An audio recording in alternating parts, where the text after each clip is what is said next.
एक परिवार में 5 लोग थे।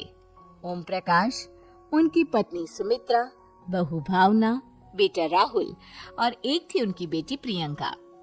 वैसे तो ओम प्रकाश और सुमित्रा के घर में सब कुछ ठीक ठाक था, लेकिन सुमित्रा की एक आदत थी।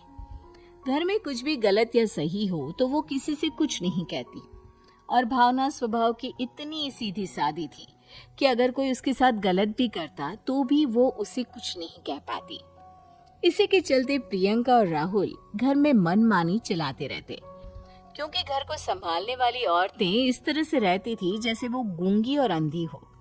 माँ, मैं अपनी सहेलियों के साथ पिकनिक पर जा रही हूँ ठीक है बेटा, चली जाओ।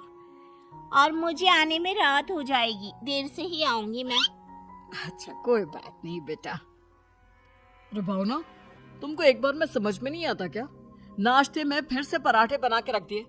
कितनी बार तुमसे कहा है कि मेरे लिए ढंग का नाश्ता बनाया करो। ठीक है जी, आगे से ध्यान रखूंगी। अरे ये बहू से किस तरह से बात कर रहे हो तुम राहुल? अरे तो और क्या करूं पापा, इसको कहीं बात एक बार में समझ में ही नहीं आती। सुमित्रा, तुम अपने बेटे को समझाती क्यों नहीं? बहू से बात करने का ये क्या तरीका है? अरे जिसकी जैसी मर्जी आए करो, मुझे क्या। भावना बेटा, तुम भी तो कभी कुछ कहा करो। इस तरह क्यों सबकी बातें सुनती रहती हो? कोई बात नहीं पापा जी, सब ठीक है। रात को काफी देर तक प्रियंका घर नहीं आती, और जब वापस लौट कर आती है तो एक लड़की के साथ बाइक पर बैठकर। सुमित्रा और भावना दोनों ही प्रियंका को लड़की के साथ देख लेती हैं। आज तो जोर से डांट पड़ने वाली है, लेकिन मैं डर क्यों रही हूँ? माँ तो सब कुछ देखकर भी अंधी बनी रहती है। और रही बात भाभी की, वो किसी को कुछ नहीं बताने वाली। कहने को भगवान ने आवाज दी है, लेकिन गूंगी है गूंगी। अरे प्रियंका बेटा, इतनी रात को कॉलेज से लौट कर आ रही हो? कहाँ गई थी तुम? पापा, वो सहेली के घर पर थी, पढ़ाई करने के लिए रुक गई थी। अच्छा, ठीक है, जाओ अपने कमरे में जाओ और सो जाओ। सुमित्रा ने अपनी बेटी को एक लड़के के साथ इतनी रात को आते देखकर भी उससे कुछ नहीं कहा, और भावना ने भी इस बारे में किसी से कोई बात नहीं की। कुछ दिनों के बाद मामा जी का फोन आया था। उन्होंने प्रियंका के लिए कोई रिश्ता ढूंढा है। लड़के वाले उसे देखने आ रहे हैं। अरे मुझे नहीं करनी शादी वादी, किसी लड़की को बुलाने की कोई जरूरत नहीं है। ये तुम क्या कर रही हो प्रियंका बेटा? तुम्हारी शादी की उम्र हो चली है और तुम्हारे मामा जी ने बहुत अच्छा रिश्ता बताया है। पापा, अब जिद क्यों कर रहे हैं?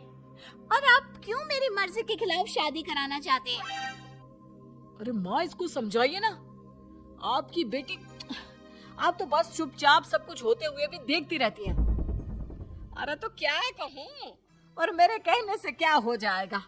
वैसे भी गलत क्या हो रहा है, सब कुछ सही तो है। भावना बहू, देखो तो प्रियंका हमारी बात नहीं समझेगी, लेकिन वो तुम्हारी हम उम्र है। क्या पता तुम्हारे कहने से उसे कुछ समझ में आ जाए। नहीं पापा जी, मेरे कहने से कुछ नहीं होगा। मैं प्रियंका को कैसे समझा सकती हूँ? वो ननद है मेरी, कहीं मेरी किसी बात का बुरा मान गई तो? सुमित्रा और भावना में से कोई भी प्रियंका को कुछ नहीं समझाता। इस बात से राहुल और ओम प्रकाश जी दोनों ही परेशान हो जाते हैं। और फिर जब लड़का प्रियंका को देखने के लिए आता है, मुझे आपकी बेटी बहुत पसंद है, मैं उसके साथ शादी करने के लिए तैयार हूँ। देखो, मुझे तुमसे शादी नहीं करनी, और ये बात जितनी जल्दी समझ में आ जाए अच्छा रहेगा। अरे तो फिर आप लोगों ने मुझे यहाँ बुलाया ही क्यों? माफ कर दो बेटा, वो हमारी बेटी जरा गुस्से में है, हम उसे समझाने की कोशिश करते हैं। हाँ, देखिए आप नाराज मत होइए, वो तो उसने बस ऐसे ही कह दिया होगा। अरे कोई ऐसे ही कुछ कहता है क्या?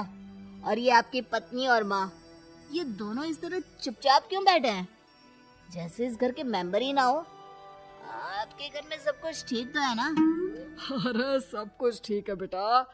सुमित्रा, समझाओ ना अपनी बेटी को। अरे क्या समझाऊं, क्या होगा समझाने से? सब ठीक ही तो हो रहा है, गलत क्या हो रहा है? भावना, प्रियंका को अंदर लेकर जाओ और उससे समझाओ कि कितना अच्छा रिश्ता है। इतना अच्छा लड़का है, इस तरह से बिहेव ना करे। नहीं नहीं जी, मैं किसी से कुछ नहीं कह सकती जी। अरे अजीब परिवार है, मुझे तो यहाँ से निकलना पड़ेगा। इस तरह से तो आपकी बेटी की शादी किसी से नहीं हो सकती। जिसके घर की औरतें गूंगी और अंधी बनकर बैठ जाए, उस घर का कुछ नहीं हो सकता। ओम प्रकाश और राहुल सुमित्रा और भावना की हरकतों की वजह से बहुत परेशान हो जाते हैं। एक दिन वो दोनों आपस में बात करते हैं। पापा, समझ में नहीं आता कि भावना और माँ को कैसे समझाया जाए। सही कहते हो बेटा, तुम और मैं काम के सिलसिले में सारा दिन घर के बाहर रहते हैं और घर की दोनों औरतें जिन्हें सारा घर संभालना चाहिए गूंगी और अंधी बनकर बैठी हैं। पापा आप ही बताइए इसका क्या उपाय है। मेरी तो कुछ समझ में नहीं आता बेटा, लेकिन हमें कुछ तो करना पड़ेगा क्योंकि इन सब की वजह से प्रियंका बहुत ज्यादा बिगड़ती जा रही है। तुमने देखा उसे किस तरह से बिहेव किया था। अरे लेकिन पापा हम करेंगे क्या? हमें एक नाटक करना होगा। कुछ दिनों के लिए हम भी गूंगे और बहरे बन जाते हैं, उसके बाद इन दोनों औरतों को अकल आएगी। हाँ पापा, शायद आपकी बात ठीक है। हम दोनों हर बार बात को संभाल लेते हैं और इसी वजह से माँ और भावना कुछ भी करने की कोशिश ही नहीं करते। और फिर अगले दिन, भावना, नाश्ते में क्या बनाया है? जी पराठे बनाए हैं। मेरे लिए पोहा बना दो। अच्छा जी ठीक है, अभी बना देती हूँ जी। बहू, नाश्ते में क्या बनाया है? पापा जी पराठे हैं और पोहे बन रहे हैं। अरे बहू, मुझे तो उपमा खाने का मन था, मेरे लिए उपमा बना दो। ठीक है पापा जी, अभी बना देती हूँ। भाभी जल्दी से जरा मेरा कॉलेज का टिफिन तो पैक कर देना। और सुनो, मुझे ना भिंडी की सब्जी खाने का मन है। सुमित्रा चुपचाप बैठी बैठी सब कुछ देख रही थी।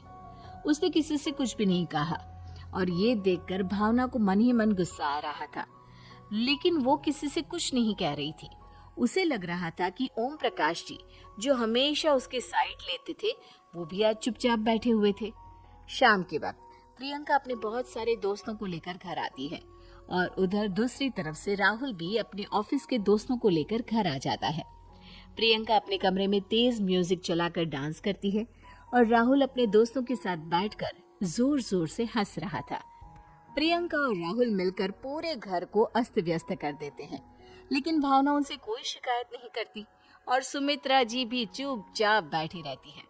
लेकिन भावना और सुमित्रा के अंदर का गुस्सा धीरे धीरे बढ़ रहा था। फिर रात को ओम प्रकाश और राहुल एक दूसरे से बातें करते हैं। पापा, हमने इतना कुछ किया, फिर भी भावना कुछ बोलती ही नहीं और माँ भी कुछ गलत करने से किसी को रोकती ही नहीं। तुम चिंता मत करो बेटा, इन दोनों के अंदर का गुस्सा भर रहा है और बहुत जल्दी बाहर आने वाला है। अगले दिन, अरे बहू, ये कपड़े धुले हैं या गंदे हैं? पापा जी कपड़े तो मैंने धोकर ही आपकी अलमारी में रखे थे। मुझे तो साफ नहीं लग रहा, एक बार और धो देना। प्रियंका, मैं सोच रहा था कि तुम्हें उस लड़के से शादी नहीं करनी है ना? मत करो। एक काम करो, वैसे भी क्या रखा है शादी वादी में, तुम्हें जो लड़का पसंद है उसके साथ जाकर कोर्ट मैरिज कर लो। इस बार ओम प्रकाश और राहुल की बात सुनकर भावना और सुमित्रा के अंदर का गुस्सा जाग उठता है। मैं किसी से कुछ कहती नहीं जी, इसका मतलब ये है कि आप लोग मुझे परेशान करते ही रहेंगे। कल चार बार मुझसे नाश्ता बनवाया, आज पापा जी मुझसे धुले हुए कपड़ों को बार बार धुलवा रहे हैं। अरे मैं इंसान हूँ जी, कोई मशीन नहीं हूँ। तुम दोनों ने मिलकर इस घर की कैसी हालत बना दी है और अपनी बहन को भागकर शादी करने के लिए कह रहे हो।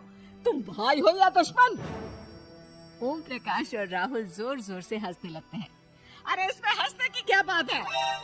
हम लोग यहाँ इतने परेशान हो रहे हैं जी, तुम लोगों को ऐसी हरकत करने के बाद भी हंसी आ रही है। ये क्या कर रहे हैं जी आप दोनों? यही तो हम चाहते थे कि सुमित्रा तुम अंधी होकर ना बैठी रहो। घर में कुछ भी गलत हो तो उसे रोकने की कोशिश करो। और भावना, तुम अपने साथ हो रहे गलत व्यवहार पर भी कभी मुंह नहीं खोलती यह सही बात नहीं है। मैं चाहता था कि तुम्हारी भी जुबान खुले, तुम गलत बात का विरोध करो। गूंगी बहू और अंधी सास की ये जोड़ी इस घर में अब नहीं चलेगी।